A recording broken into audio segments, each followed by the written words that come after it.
විසාකා බුද්ධ ශාසනයේ හිටපු අග්‍රදායිකාව මහ පින්කම් රාශියක් කළා.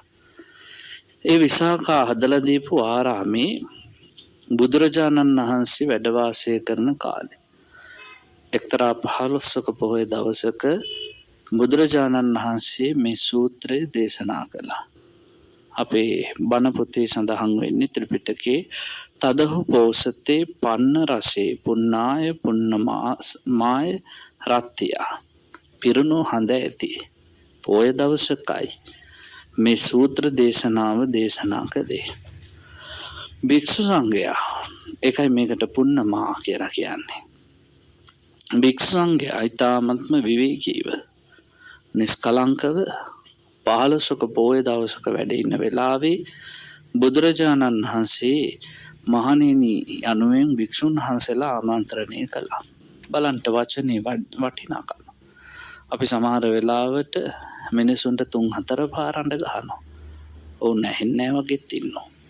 අපේ වචන සමහරු ගණන් ගන්නෙත් නෑ නෝනේ. හැබැයි බුදුරජාණන් වහන්සේ මහණෙනි කියපු ගමන් භික්ෂුන් වහන්සේලා දන්නවා පින්වත් වටිනා දෙයක් කියන්නයි යන්නේ. ඇයි සසරේ කවදාවත් හිස් වචන කියලා නැහැ. ඒ වචනේට පුදුමාකාර ශක්තියක්. භාග්‍යවතුන් වහන්සේ වටා භික්ෂුන් රැස් වෙච්ච වෙලාවේ බුදුරජාණන් වහන්සේ පින්වත්නි හරි අපූර්ව ධර්මපරයයක් දේශනා කරනවා. ජානේයනකෝ භික්කවේ අසප්පුරිසෝ අසප්පුරිසං අසප්පුරිසෝ අයං භවಂತಿ. මහණෙනි අසත්පුරුෂයා කවදාවත් මේ අසත්පුරුෂයෙක් කියලා අඳුර ගන්නවද කියලා අහනවා. ඒ කියන්නේ අසත්පුරුෂයෙක් පිළිබඳව තවත් අසත්පුරුෂයෙක්ව මෙයා අසත්පුරුෂයෙක් කියලා අඳුර ගන්නවද? නොහේතම් බන්ති. ස්වාමීනි කවදාවත් නැහැ. සාදු භික්ඛවේ අට්ඨානමේ තම් භික්ඛවේ අනවකාසෝ යං අසත්පුරුෂෝ අසත්පුරුෂං ජානීය අසත්පුරුෂෝ අයං භවಂತಿ. මහණෙනි මොනවද මේ අසත්පුරුෂයෙක් දැනගන්නේ නැතුව අසත්පුරුෂයව අඳුර ගන්නවා කියන කාරණේ විද්‍යමාන වෙන්නේ නැති ලෝකේ මොනවද මේ අසත්පුරුෂ කියලා කියන කාරණා. එතකොට බුදුරජාණන් වහන්සේ අහනවා හොඳයි මහණෙනි මේ ලෝකේ සත්පුරුෂයෙක් අඳුර ගන්නවද? මෙයා සත්පුරුෂයෙක් කියලා කවදාවත් අසත්පුරුෂයෙක් අඳුර ගන්න නෑ ස්වාමීනි. ඒක වෙන්නත් බෑ. එහෙනම් මතක තියාගන්න ලෝකේ කවදාවත් අසත්පුරුෂයෙක් මොහු අසත්පුරුෂයෙක් කියලා අඳුරගන්නෙත් නෑ. අසත්පුරුෂයෙක් කවදාවත් මොහු සත්පුරුෂයෙක් කියලා අඳුරගන්නෙත් නෑ. ඒ කියන්නේ අසත්පුරුෂයාට අසත්පුරුෂ සත්පුරුෂ කියලා ભેදයක් නෑ. අඳුරගන්න බෑ. මොකක් නිසාද? ඔහු ළඟ තියෙනවා අසත්පුරුෂ ලක්ෂණ. මේ සූත්‍රයෙන් පින්වත්නි හරි ලක්ෂණට මේ අසත්පුරුෂ ලක්ෂණ පිළිබඳව අපිට කියලා දෙනවා.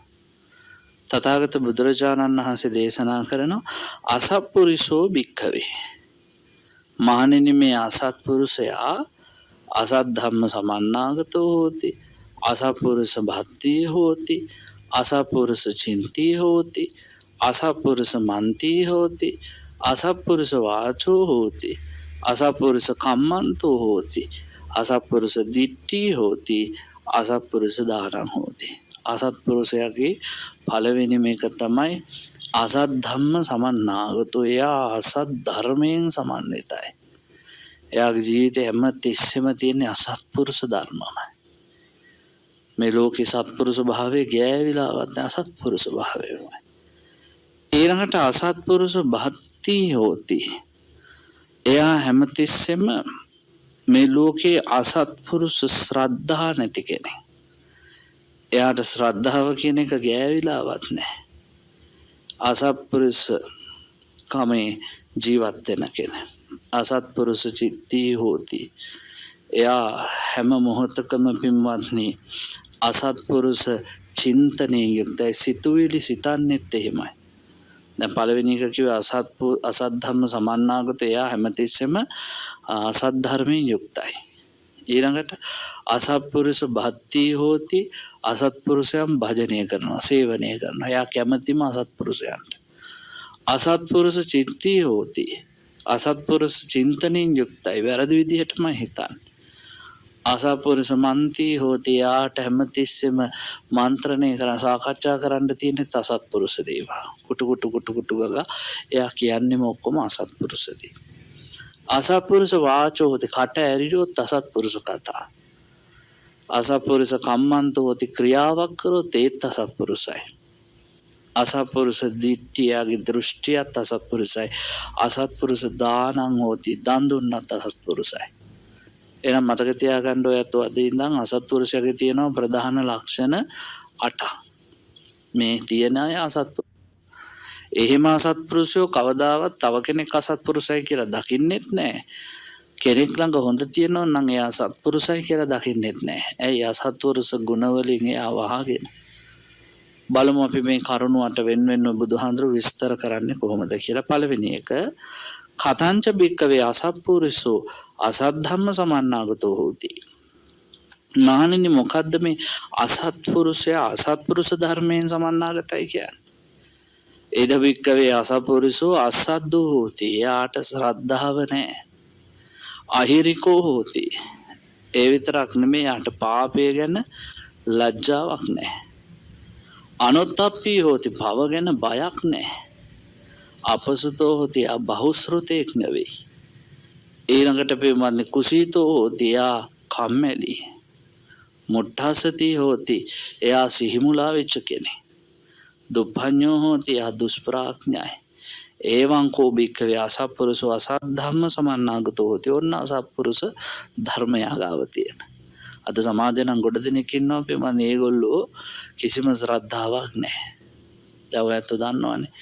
අපි ශ්‍රද්ධාව කියලා කියන්නේ සාවකෝ සද්ධාති තථාගතස්ස බෝධි. අද සමහරුන්ට ඒ ශ්‍රද්ධාවක් නැහැ. ඇත්තටම බුදුහාඳුරු කියලා කෙනෙක් හිටියද දන්නේ නැහැ. ඔය කිව්වට ඉතින් ඔය සාමාන්‍ය මිනිස්සෙක් වෙන්න ඇති. බුදු වුණා කියලා මිනිස්සු මහා ලොකු ශාස්ත්‍රෝත්යක් ආරෝපණය කර අපි වගේ කෙනෙක් වෙන්න ඇති. සාමාන්‍ය මිනිහෙක් වෙන්න ඇති. ඊළඟට බුදුරජාණන් වහන්සේ කොහේ ඉපදුනාද දන්නේ නැහැ. ලංකාවේද කොහෙද? ඔය වගේ මහා පුදුම බුදුරජාණන් වහන්සේගේ සරඥා ඥානය ගැන බුදුරජාණන් වහන්සේගේ චරිතය ගැන බුදුරජාණන් වහන්සේගේ ඉගැන්වීම් ගැන හරීම ශ්‍රද්ධාවක් නොමැති පිරිසක් ඉන්නවා අපි අතර. ඒගොල්ලන්ට පින්වත්නි බුද්ධ වචනේ විශ්වාස නැහැ. බුදුරජාණන් වහන්සේ විශ්වාස නැහැ. ශ්‍රාවක සංඝයා විශ්වාස ශ්‍රද්ධාව නැහැ. අසත්පුරුෂයාගේ ලක්ෂණයක් ශ්‍රද්ධාව නැතිකම. මතක තියාගන්න ඕනේ අපි නිවන් මාගේ මූලිකම පියවර තමයි ශ්‍රද්ධාව. අපි ළඟ ශ්‍රද්ධාව නැත්තම් පින්වත්නි අපිට කොහොමද මේ සසර නැමැති මඩගහුරුවේ නිවන් කියන ගෙවල් හදන්න වෙන්නේ? හදන්න වෙන්නේ නැහැ. සසර කියන මඩගහුරුවක් නම් ඒකේ ගෙයක් හදන්න ඉස්සෙල්ලා අපි දාගන්න ඕනේ හොඳ අත්තිවාරමක්. ආන්ගේ අත්තිවාරම තමයි පින්වත්නි ශ්‍රද්ධාව.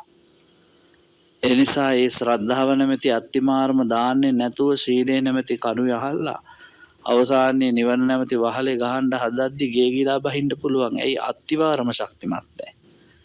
එයා ශ්‍රද්ධාව තමයි අපේ නිවන් මාගේ පළවෙනිම මූලිකම පියවර. ඉතින් අසත් ධර්මයෙන් සමන්නාගතයි කියන්නේ එයාට ශ්‍රද්ධාව නැහැ. අහිරිකෝ පව් කරන්න ලැජ්ජ නැහැ. එයා කිසිම විදිහකින් ඒ පව පිළිබඳව පැකිලීමක් නැහැ. එයා ජීවිතේ හැම මොහොතකම පවටම එයාගේ ජීවිතය යොමු කරනවා. ලැජ්ජාවක් නැහැ පව කරන්න. අනුත්තප්පී හෝති එයා පව කරන්න බය නැහැ. බය නැතුව පව කරනවා. එයාගේ ජීවිතය තුළ මේ පව කරොත් අපිට මෙහෙම වෙයි, අපිට විපාක ලැබෙයි, අපාය යන්න වෙයි, දඬුවම් වලට මුහුණ දෙන්න වෙයි, අපේ හෘද සාක්ෂිය අපිට දොස්න ඒ මොකවත් නැහැ. බය නැහැ නෝයි. දැන් තියෙනවනේ බය වර්ග 4. දණ්ඩ බය. මම මේ දේවල් කරොත් දඬුවම් විඳින්න වෙයි. දුගති බය. මේවා කරොත් මට අපාය යන්න බය. අපාය යන්න සිද්ධ වෙයි. බය වෙනවා. අත්තානුවාද. මගේ හෘද සාක්ෂිය මට දොස් නගයි මරණ මංචකයේදී හරි උඹ මේ වගේ දේවල් කරානේ කියලා කියයි. පරානුවාද. අනුන්ගෙන් දොස් අහන්න ඔය මොකවත් නැහැනේ සමහරුන්ට. ඒගොල්ලෝ පියමන්නේ හරියට පව් කරනවා. ඒ නිසා පවට ලැජ්ජත් නැහැ, පවට බයක් නැහැ.